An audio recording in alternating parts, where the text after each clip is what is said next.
eu estava falando com o pastor Sérgio que antes de entrar no Novo Testamento, que é onde está todo o fundamento para a oração de libertação, de intercessão, de batalha espiritual, seria interessante a gente ter um aprofundamento das bases bíblicas sobre a nossa vida, a nossa fé, a nossa própria salvação, porque isso é fundamental para que a gente possa entender qual é a proposta que a palavra de Deus, o que é que o Senhor nos orienta, nos recomenda para estarmos, então, atuando nesse campo.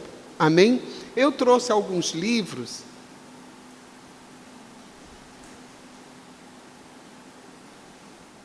que eu quero apresentar à igreja, que são fundamentais para quem quer aprofundar o estudo, né? Um principal desses livros, que é o que eu mais uso, é esse aqui, A Oração Intercessória, tá? Do Dutch Sheets.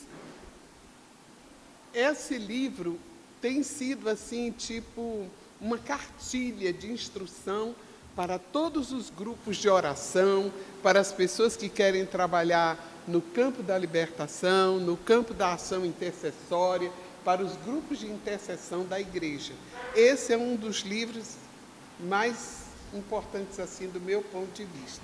Agora, quem quer conhecer mais sobre, por exemplo, a questão mesmo da libertação, quando o pastor entrar, né, na questão da ação, do ministério e do trabalho que o inimigo tem na terra, então nós temos John Bevere, Acesso Negado, é fantástico também, amei.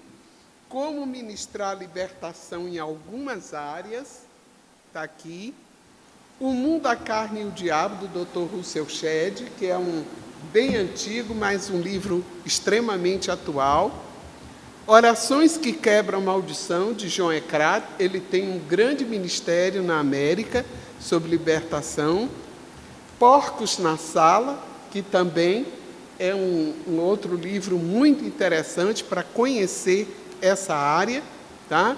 E tem o outro dele, do John Eckhart, que é Orações de Cura. E tem um outro que eu não trouxe, ficou em casa, que eu ainda estou terminando os estudos, e de preparar uma apostila sobre intercessão, que eu vou ministrar em outras igrejas sobre o assunto. Então, eu estou preparando ainda essa apostila. Mas, para vocês hoje, eu trouxe um estudo que talvez a gente demore mais do que 1 ou 2 aulas, porque eu gosto de trabalhar a profundidade do conhecimento bíblico. Para quê? Para que você tenha confiança, para que você saiba até onde você pode ir, o que Deus tem preparado para você, quais são as armas que você pode usar, o tipo de oração que você deve fazer e não temer. Amém?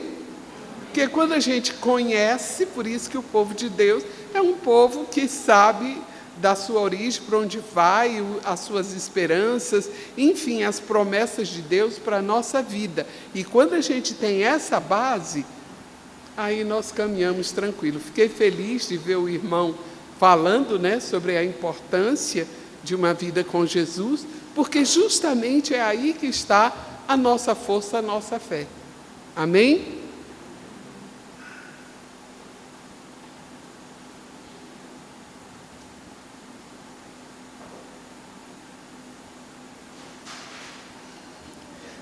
Bom, então nós vamos começar com princípios para uma oração eficaz, né? Porque às vezes há pessoas que oram anos, e elas perguntam: mas o que está acontecendo? Eu tenho orado, eu tenho jejuado, eu tenho buscado, e parece que as coisas não acontecem. Bom, em primeiro lugar, para a gente ter uma oração eficaz, nós precisamos viver uma vida de íntima comunhão com Deus. Para tudo acontecer no mundo espiritual, eu tenho que andar com Deus. Não tem outra forma, né? Saber qual é o meu papel diante de Deus. O que é que Deus mandou que nós fizéssemos? O que é que eu tenho que fazer? Como que eu tenho que fazer? Não é simplesmente dizer, não, eu faço do meu jeito, eu ajo do meu jeito. Não existe um jeito pessoal para o serviço de Deus. E, finalmente, conhecer quais são os recursos espirituais para você poder realmente ter uma vida de oração e que essa oração ela produz o efeito para qual Deus te chamou, Deus nos chamou. Orar é um ministério? É o quê? É uma prática pessoal com Deus. Eu tenho que viver com Deus. E ler a Bíblia é ministério? Também não. Tanto ler a Bíblia como orar, andar com Deus, é uma necessidade de quem aceitou Jesus e quer, de fato, ser chamado de filho de Deus. Amém? Muito bem. Então, comunhão com Deus. Em primeiro lugar, eu tenho que reconhecer nessa minha comunhão com Deus o senhorio de Deus. Antes de mais nada, reconhecer quem Deus é na sua grandeza, na sua dimensão. Por quê? Porque eu preciso compreender esse grande amor de Deus por mim. Eu tenho que entender como é que Deus, nessa infinitude de um Criador do universo, dos sóis, das estrelas, de todas as galáxias, de microseres, de seres imensos, e Deus me conhecer, saber meu nome, se importar comigo e me ouvir. Isso é fundamental. Então, isso é importantíssimo. Por quê? Porque descansa o coração da gente. Ele faz com que o nosso coração transborde de amor, transborde de gratidão, transborde na presença dele. Né? Então eu preciso de ter Deus como meu Senhor. O segundo aspecto de Deus na nossa vida é o autor da salvação. Deus é o nosso Salvador e resgatador. Através da Trindade, a obra do Pai, do Filho e do Espírito Santo, nós temos em Deus o nosso Salvador. Ele criou, idealizou a salvação. Ele projetou, Jesus trouxe a existência e o Espírito Santo confirma essa salvação nos nossos corações. E receber, finalmente, o que eu acho que desde o início foi o que Deus quis, a paternidade. Reconhecer Deus como nosso Pai. E descobrir isso apesar de muitos terem problemas familiares sérios, não terem tido pais que de fato lhe desse amor, segurança, compreensão, apesar de muitas dificuldades que criam às vezes o afastamento dessa ideia de paternidade, Deus é o nosso Pai por excelência. Então, eu agora vou dar alguns versículos para respaldar essa palavra que eu estou dando. Deus como Senhor. Salmo 16, 2. 118, do 27 ao 29. E Romanos 14, 8. Autor da salvação. Eu estou vendo que a maioria de vocês não tem nada para anotar. Escola, estudo. É assim que eu estudo, é assim que eu aprendo. Se você quer aprender e depois ter condições de ajudar outras pessoas, por favor, anote, tá bom? Na próxima aula, traga como anotar para você ter base, para ter como estudar. Autor da salvação, Isaías 43, 11 e 12, e o capítulo 60, versículo 16. Receber a paternidade. Essa parte eu gosto muito de trabalhar. Por quê? Porque até então, todos os judeus e todo o povo chamado povo de Deus, conhecia Deus como Senhor. Jeová Rafá, Jeová Nissim, Jeová minha bandeira, Jeová meu Senhor. Mas a paternidade de Deus foi trazida por quem? Por Jesus. E Jesus foi o primeiro que disse: e quando orardes ao vosso Pai. E depois ele ensinou: Pai Nosso. Ou seja, ele passa para nós que Deus era mais do que Criador. Deus era mais do que Senhor. Ele era Pai. Por que será que Jesus se preocupou em passar a paternidade de Deus?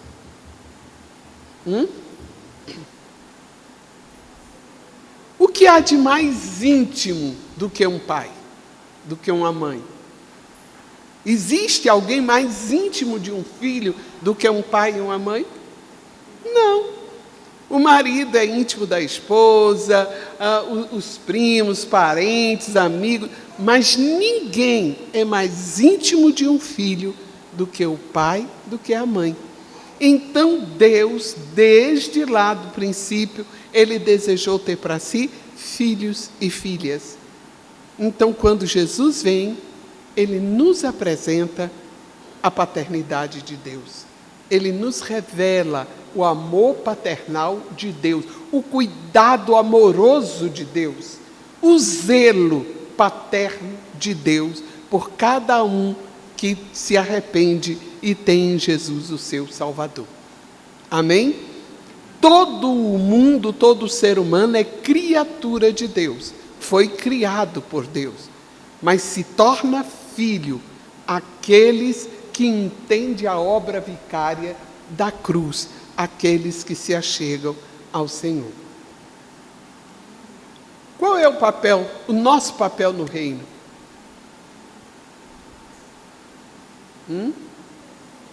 Eu quero a participação. Eu não sou daquelas que ensina simplesmente falando. Eu gosto que a igreja se arrisque, que ela fale, que ela diga, porque eu sei que a maioria tem entendimento, tem conhecimento. Eu não estou falando para pessoas que nunca ouviram, estou falando para pessoas que ouvem e lêem a Bíblia. Então, qual é o seu papel no reino? Acabei de falar de uma relação com Deus. Qual é a relação? Então, qual é o seu papel? Filho. Papel de filho, né? Então, papel de filho. Como que nos tornamos filhos de Deus? João 1, 12 e 13. Anota. Filho, João 1, 12 e 13. Romanos 8. Alguém pode abrir em João 1, 12 e 13? Romanos 8, 14 e 16. Gálatas 3, 26 e 27. Quem trouxe Bíblia, por favor, vá abrindo nesses textos para ler. Nós nos tornamos filhos justamente mediante a fé no Filho de Deus. João 1, 12, 13. Quem abriu, por favor, pode ler? Pode ler.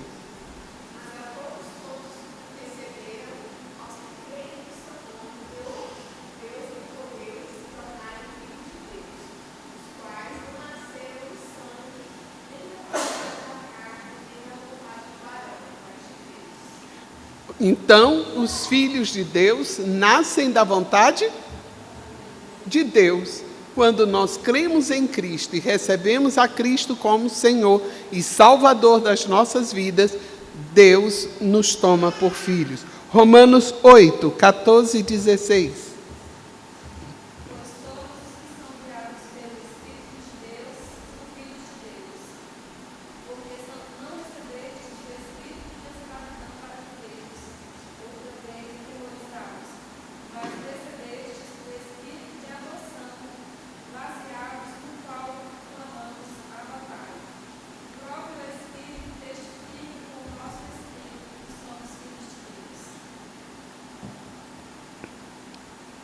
Então, quem testifica em nós e quem testifica em Deus a paternidade, a filiação, é o próprio Espírito de Deus.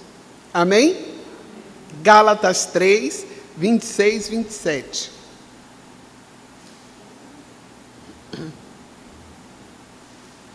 todos vós sois filhos de Deus, mediante a fé em Cristo Jesus, porque todos quantos fostes batizados em Cristo, de Cristo vos revestistes.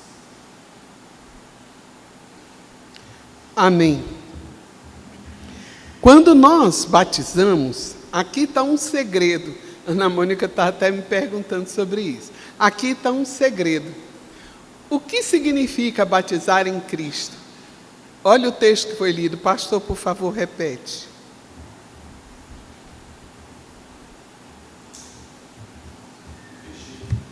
Gálatas 3.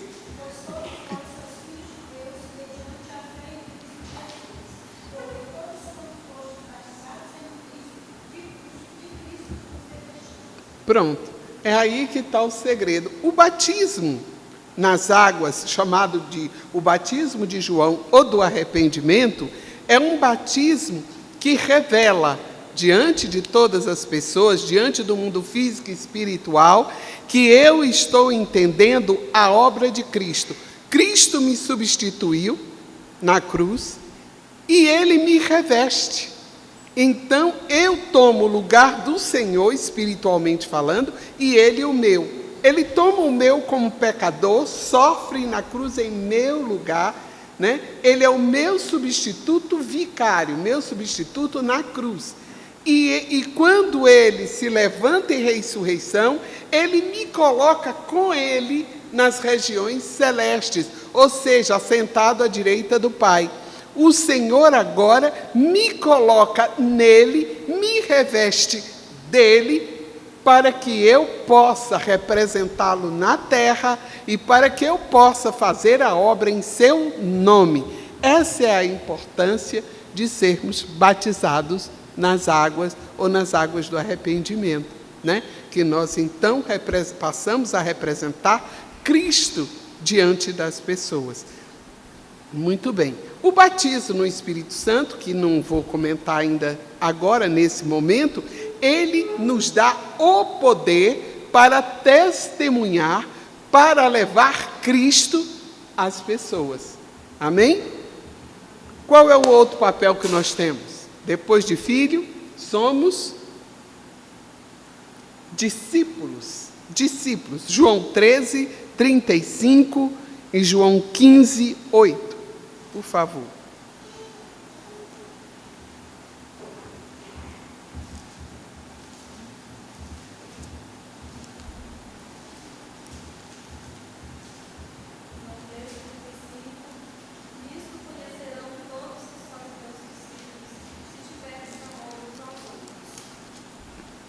Discípulo de Cristo é identificado pelo amor. E não é fácil amar, é? Não, não é. Tem pessoas que dizem assim, não, eu sou muito amorosa, gosto de todo mundo. É disso que estamos falando? De que tipo de amor estamos falando? Do amor que perdoa, do amor que muitas vezes você não está disposta, mas a pessoa chega, te procura, te implora, te pede. Você muitas vezes, naquela hora, gostaria de dizer não, mas você faz por amor ao Senhor. Daquele amor que tem paciência, que nós chamamos de longanimidade, que é o amor que tolera, aquele amor que suporta, aquele amor que tem paciência da pessoa que tem aquela dificuldade de entender as coisas do Espírito. Fala-se do amor que você, sacrificial, que é o amor pelo qual você se dedica à oração a favor de alguém. É esse tipo de amor, né? Um amor semelhante ao do próprio Jesus. O amor de socorro, o amor de misericórdia, o amor de pura compaixão. É desse amor. Então nós precisamos pedir a Jesus, Senhor, dá-me do teu amor. Amém? Vamos lá, Romanos 15, 8.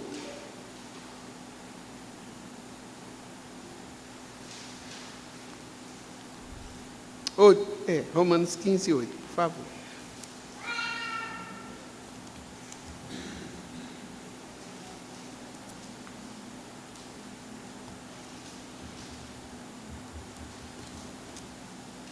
Ninguém achou? Pode, querida, por favor.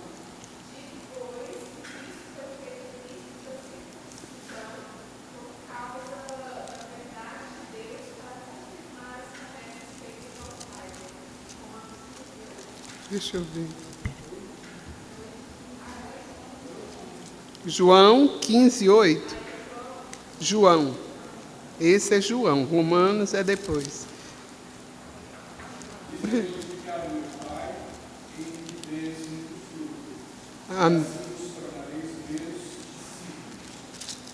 Amém. Então, é o próprio Cristo quem nos escolhe, é o próprio Cristo quem nos prepara, quem nos envia para que a gente vá e dê frutos. Amém? O discípulo do Senhor é alguém que frutifica, é alguém que gera vida. Servo, Romanos 6, 22.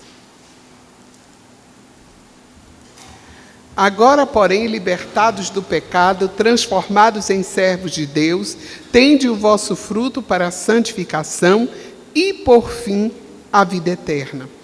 Ser servo de Deus. Nesse texto, a palavra para servo é semelhante a diácono, é semelhante àquele que administra, aquele que trabalha em prol.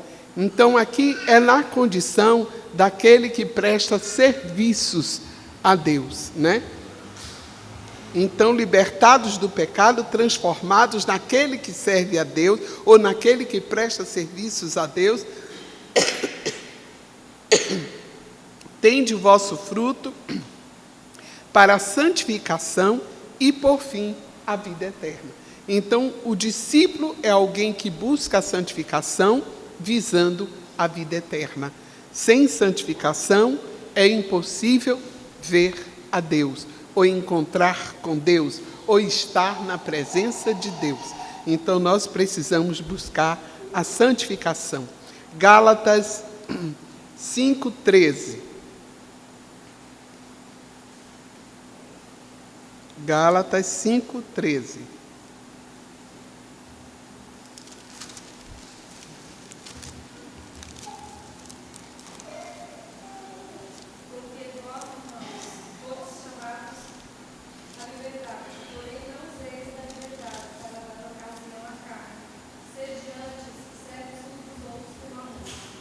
Ser servo de alguém por amor, uns dos outros, ser servo de Deus por amor.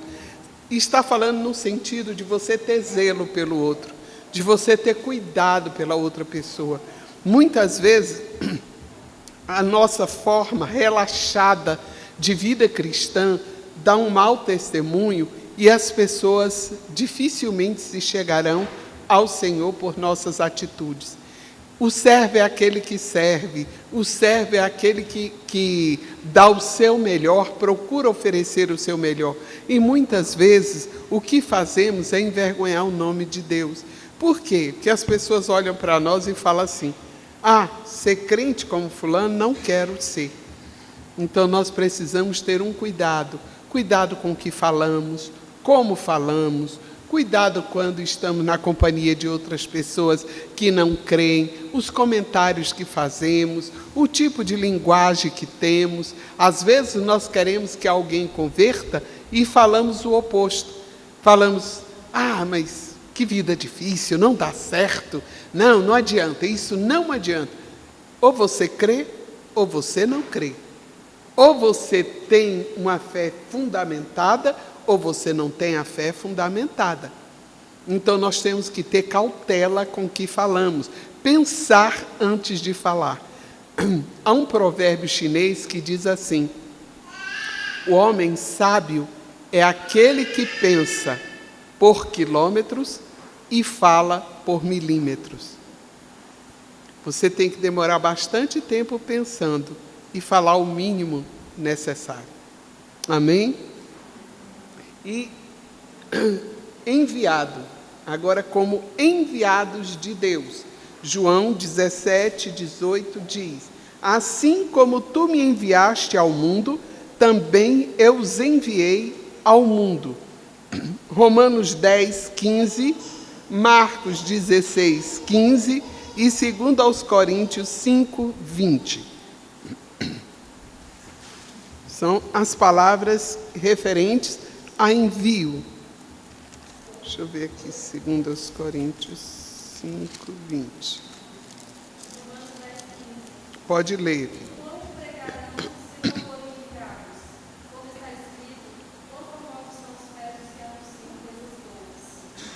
Amém. Marcos 16:15. Alguém encontrou?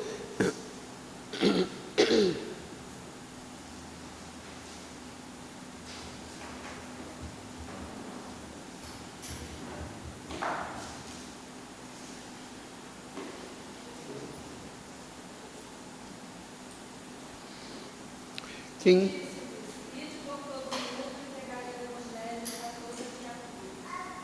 Amém. Outra palavra para enviado é embaixador, de sorte que somos embaixadores em nome de Cristo, como se Deus exortasse por nosso intermédio. Em nome de Cristo, pois, rogamos que vos reconcilieis com Deus. Né? Embaixador, alguém que representa fielmente aquele que o envia. Nós fomos enviados por Cristo, então nosso papel é representá-lo fielmente diante das pessoas. Nós temos que ter esse cuidado, falar as coisas do Senhor, em nome do Senhor e com zelo, para que a gente não fale, eu acho, eu penso, eu acho que deve ser assim. Nós temos que ter o cuidado que Jesus teve quando repreendeu Satanás. Ele dizia: está escrito. Então a palavra de Deus diz, é assim que está na palavra, porque se a gente simplesmente for dar opiniões, o mundo está cheio de opiniões e nem sempre elas são boas. Então vamos ter o cuidado de não ficar querendo simplesmente argumentar, mas de dar palavras que respaldam por que você defende a fé e por que você leva Jesus às pessoas. Amém, queridos? Muito bem. Agora nós falamos do nosso papel no reino: filho, discípulo, servo, enviado. Quais são os nossos direitos no reino de Deus? Vamos ver? João 14:23 e Romanos 8, 38, 39. Vamos ver. Romanos 8, 38 e 39.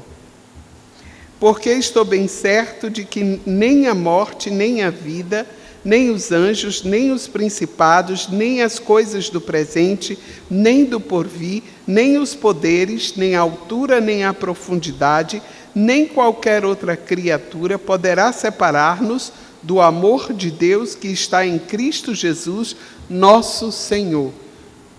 Qual é o meu direito? Acabei de ler.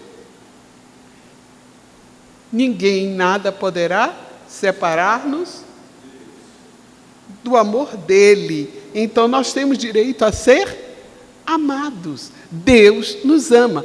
João 3,16. Pode falar forte, irmão. Porque Deus amou o mundo de tal maneira. Ou seja, Deus nos ama, Deus nos recebe. Um dos nossos direitos é saber que somos amados por Deus. Assim como a criança. O direito da criança é sentir-se amada por seus pais. Porque seus pais têm que demonstrar amor cuidando delas, protegendo elas. Deus faz isso conosco. Muito bem. Agora, Mateus 6, alguém abriu João 14, 23? Pode ler também.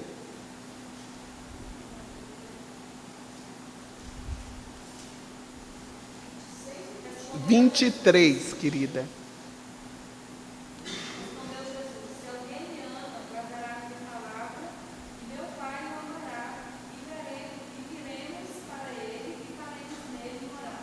então meu Pai o amará. Por quê? Porque nós temos estado guardando a palavra do Senhor e vivemos por essa palavra.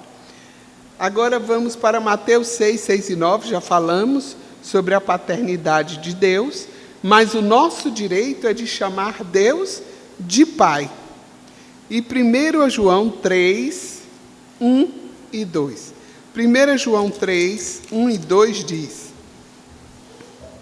Vede que grande amor nos tem concedido o Pai, a ponto de sermos chamados filhos de Deus. E de fato somos filhos de Deus. Por essa razão, o mundo não nos conhece, porquanto não conheceu a Ele mesmo. Amados, agora somos filhos de Deus, e ainda não se manifestou o que haveremos de ser. Sabemos que quando Ele se manifestar, seremos semelhantes a Ele, porque haveremos de vê-lo como Ele é. Então nós temos o direito de chamá-lo de Pai. Mateus 6, 6 e 9 é a oração que Jesus ensinou. Pode ler, se alguém encontrou.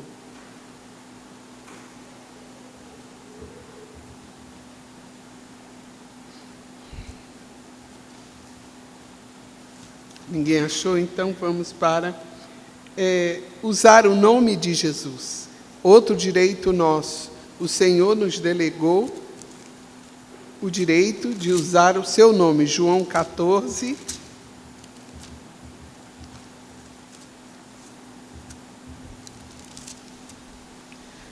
João 14, 13 e 14 diz: E tudo quanto pedirdes em meu nome, isso farei, a fim de que o Pai seja glorificado no Filho.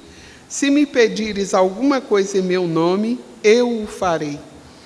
E 15, 16. Não foste vós que me escolhestes a mim, pelo contrário, eu vos escolhi a vós outros e vos designeis para que vades e dei fruto, e o vosso fruto permaneça, a fim de que tudo quanto pedirdes ao Pai, em meu nome, eu vô-lo conceda. Então nós recebemos de Jesus autorização, liberdade, direito de usar o seu nome. O nome de Jesus é uma chave, ou melhor, é a chave que abre qualquer porta de prisão. Porque é no nome dele que nós oramos por libertação. É no nome dele que nós clamamos a Deus para que Deus interfira na vida de qualquer pessoa a favor da salvação, da libertação, de cura. Então, o nome de Jesus é a chave que nós temos para operar milagres. Amém, queridos? Muito bem. Nós temos direito também à herança de Jesus. Alguém abre em Romanos 8, 17, por favor. Em João 17, versículo 23, diz: Eu neles e tu em mim, a fim de que sejam aperfeiçoados na unidade, para que o mundo conheça que tu me enviaste e os amastes, como também amastes a mim.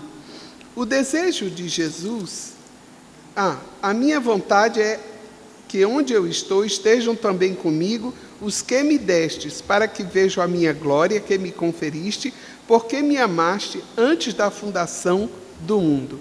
O desejo de Jesus é compartilhar toda a sua herança de glória, aonde ele está, como ele está vivendo, glorificado, exaltado, e ele quer que a gente esteja com ele.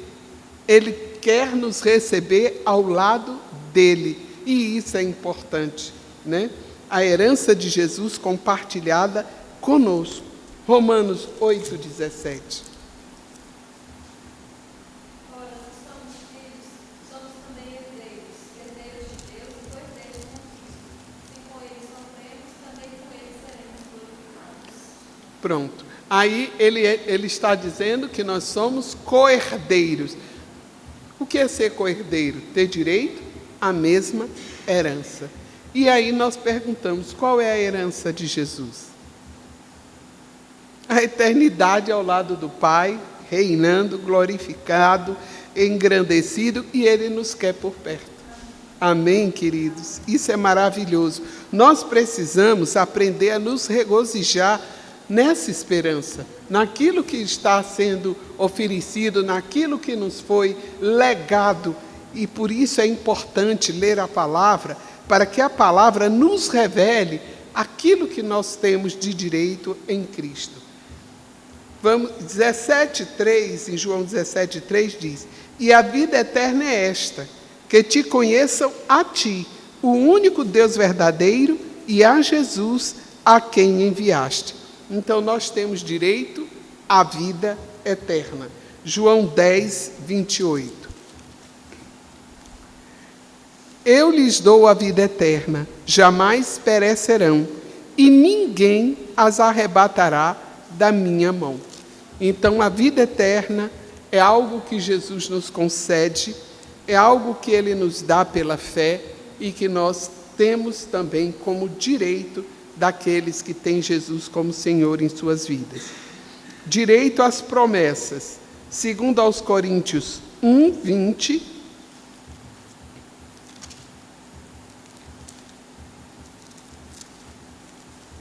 Quem encontrou pode ler.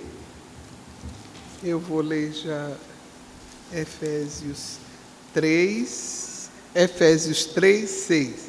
A saber que os gentios são co-herdeiros, membros do mesmo corpo e coparticipantes da promessa em Cristo Jesus, por meio do Evangelho. Então, além de co-herdeiros, somos coparticipantes das promessas. Então, nós temos que ler principalmente as promessas contidas às igrejas do Apocalipse, para você tomar posse de todas as promessas que Deus tem feito à sua igreja. Oi.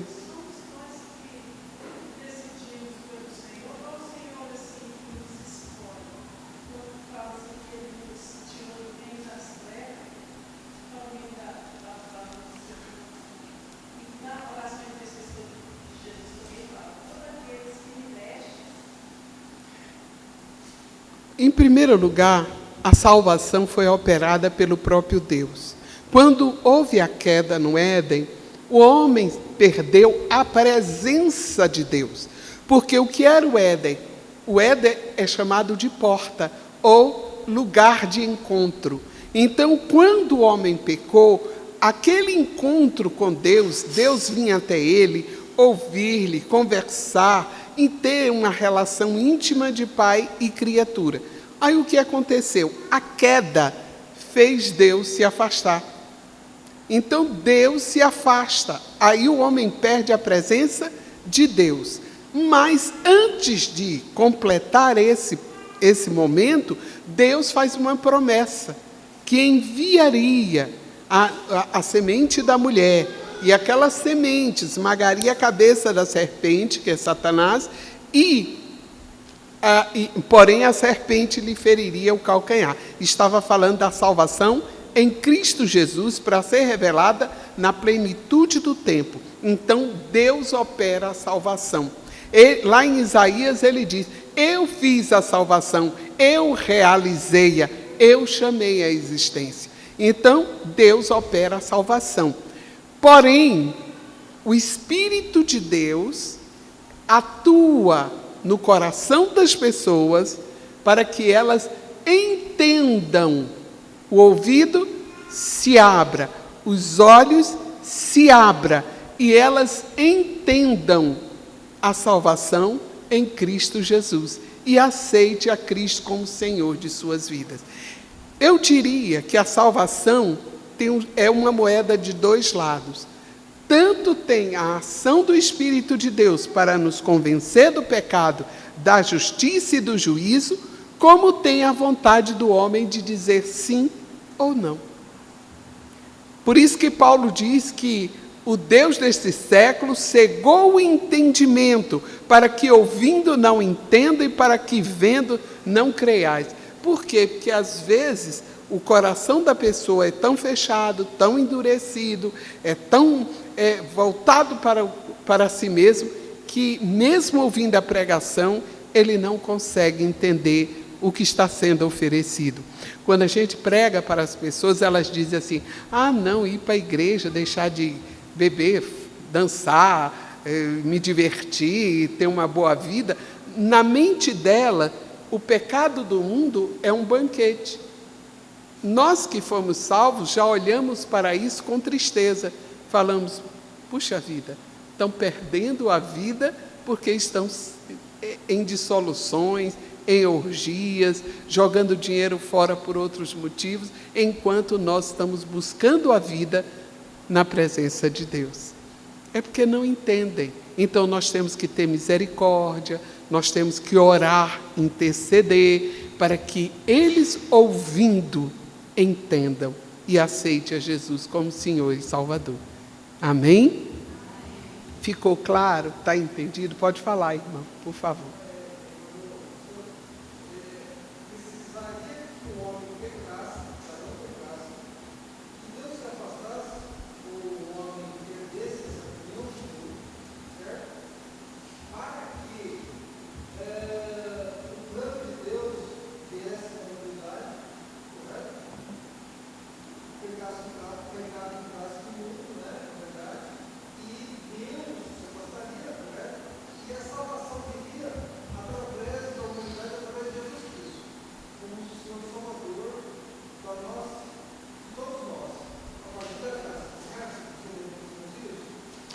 Não, está confuso para mim.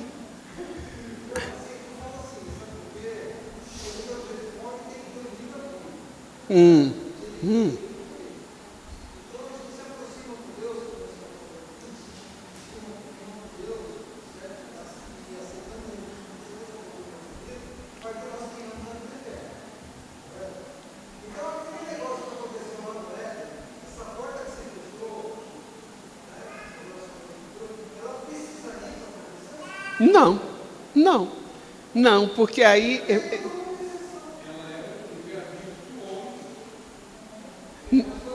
Não, mas veja bem o que você está colocando, que precisaria acontecer...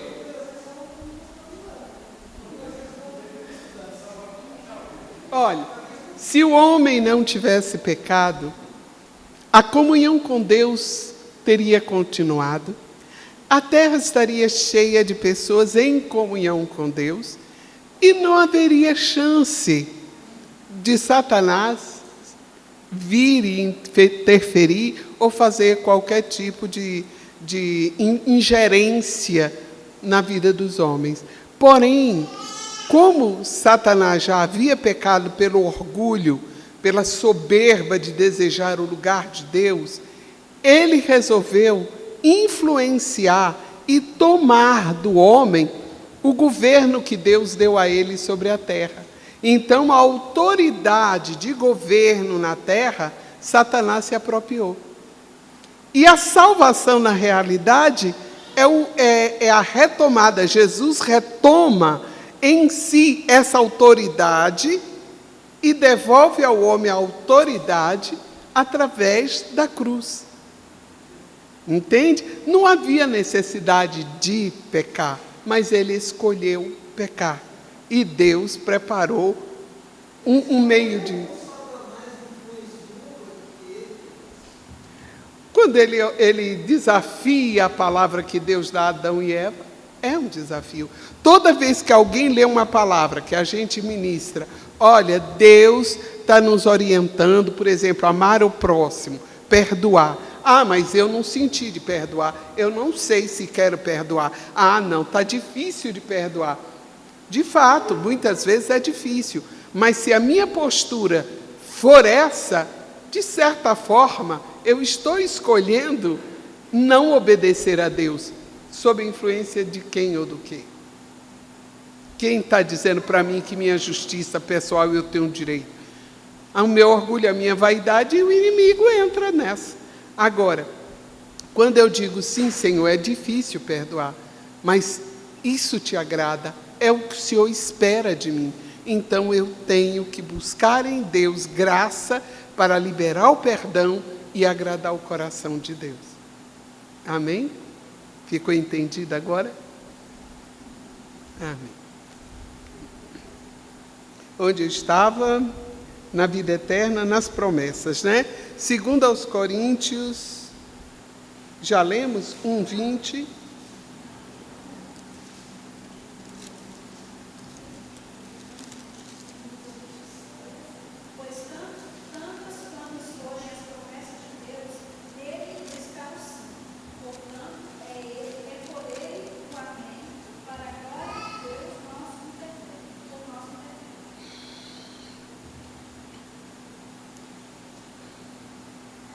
Olha bem, nós temos muitas promessas e precisamos tomar posse das promessas. Só que se a gente não lê a palavra, a gente nem sabe que promessas são essas. Ser fiel até a morte, dar-te-ei a coroa da vida. Olhe bem, nós precisamos conhecer todas as promessas. Aquele que vem a mim, de maneira alguma eu lançarei fora. Aquele que o Pai me deu, eis que estou convosco todos os dias, até a consumação dos séculos. Aí acontece uma coisa difícil, a gente diz, Deus se esqueceu de mim. Eu orei, Deus não me ouviu. Deus nem ligou para a minha oração. Eu estou negando todas as promessas feitas e a palavra. Então o problema está na palavra ou o problema está na minha falta de fé por desconhecer as promessas? Entende? Então nós precisamos conhecer as promessas, conhecer tudo que o Senhor disse que faria a nosso favor, para que a gente saiba tomar posse delas e assim viver de acordo com a palavra e não negar o amor, o poder e a graça de Deus em nossas vidas. Em Efésios 3:6 ele diz: a saber que os gentios são co-herdeiros, membro do mesmo corpo, já tinha lido, e co-participantes da promessa em Cristo Jesus, por meio do Evangelho. Então nós também, aqueles que não nascemos da linhagem sanguínea de Abraão, mas pela fé em Cristo Jesus, somos chamados gentios. E nós, os gentios, a quem Paulo se tornou o apóstolo enviado, está nos dizendo que temos direito a essas promessas. Amém, queridos? Eu vou só falar mais um tópico, porque a gente atrasou, né? E eu sei que a maioria dos irmãos já estão cansados. E quais são os nossos deveres? Lucas 12:32 e Marcos 16, 17 ao 20. Lucas 12:32.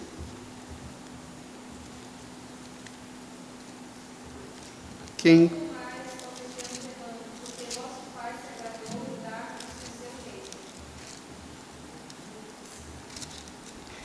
Agora Marcos 16, vou ler aqui, Marcos 16, 17 ao 20. Estes sinais hão de acompanhar aqueles que creem em meu nome.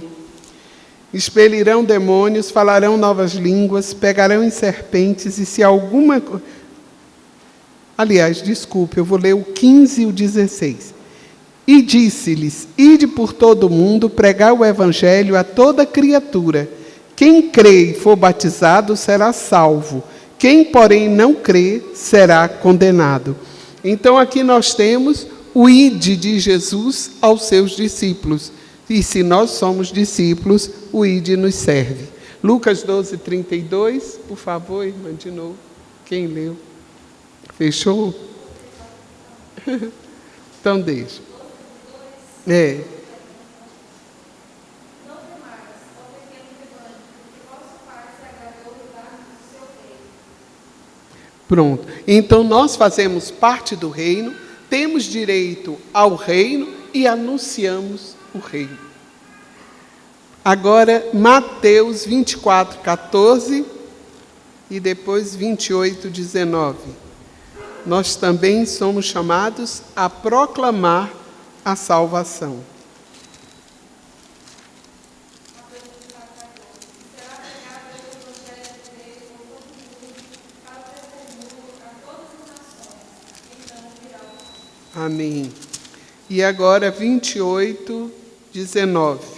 Diz assim: ide, portanto, fazei discípulos de todas as nações, batizando-os em nome do Pai, do Filho e do Espírito Santo, ensinando-os a guardar todas as coisas que vos tenho ordenado.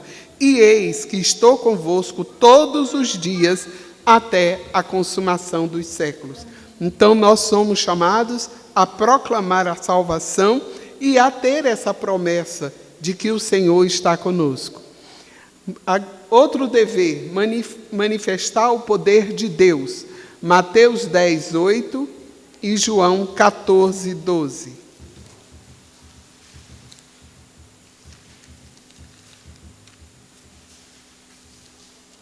Mateus 10, 8. Curai enfermos, ressuscitai mortos, purificai leprosos, expelir demônios, de graça recebeis, de graça dai. Em João 14, 12. Em verdade vos digo que aquele que crê em mim fará também as obras que eu faço, e outras maiores fará, porque eu vou para junto do Pai. E no versículo 15, 8, que é conhecido: nisto é glorificado meu Pai, em que deis muito fruto, assim vos tornareis meus discípulos.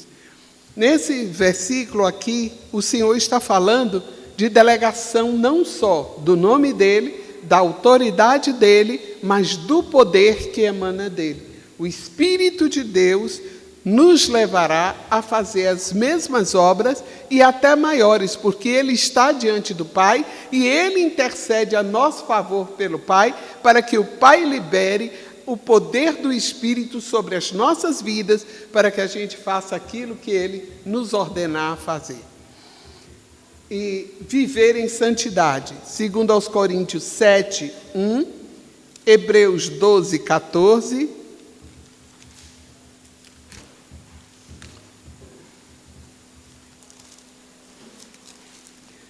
Quem encontrar 2 aos Coríntios, por favor, leia 7, 1.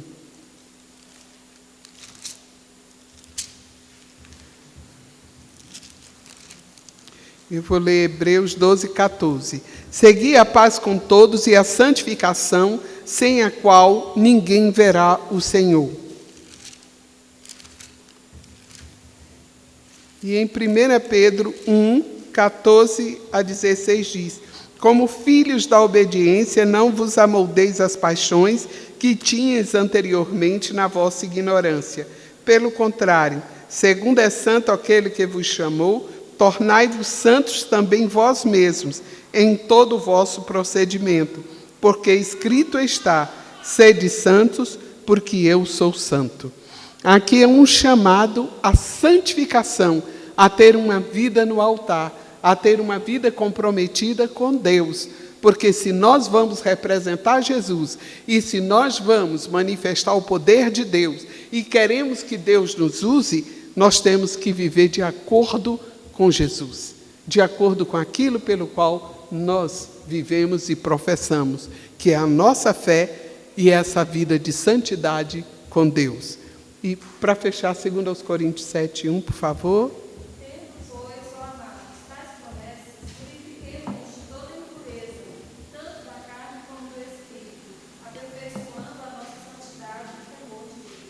Amém. Então, a santidade é uma necessidade, é um dever de todo cristão ter uma vida e que possamos manifestar de tal forma que as pessoas possam ver em nós esse exemplo de vida. E quem sabe, que é um desejo do meu coração, que todos nós possamos ouvir de Deus o mesmo louvor que ele deu a Jó. Vede o meu servo Jó, homem íntegro e reto, temente, que se desvia do mal. Que possa ser esse o testemunho que Deus dê a nosso favor. Amém, queridos? Bom, como o horário já foi, nós vamos encerrar aqui, ficando os recursos espirituais, a fé, a palavra e a autoridade delegada por Jesus para o nosso próximo encontro. Vamos orar? Querido Salvador, quero te agradecer por essa oportunidade de estar compartilhando, Senhor, este conhecimento que foi inspirado pelo Espírito com esses meus irmãos. Que a tua graça misericordiosa abra o nosso entendimento, dando-nos sabedoria, revelação, e que todo o conhecimento ministrado através da sua palavra possa nos edificar e sermos verdadeiros pilares da fé evangélica. Nos abençoe, Senhor. livra-nos de toda ingerência do mal, livra-nos de todo levante das trevas, de tudo que o inimigo intentar contra nós caia por terra na autoridade do nome de Jesus. Nos reveste da tua graça e guarda não só as nossas vidas, mas a vida das nossas famílias e a vida desta igreja. Guarda e livra a cada irmão e sustenta-nos com a tua verdade. É o que oramos e louvamos o teu nome, o nome precioso de Jesus. Amém. Graças a Deus. Obrigada, queridos. Pastor Sérgio.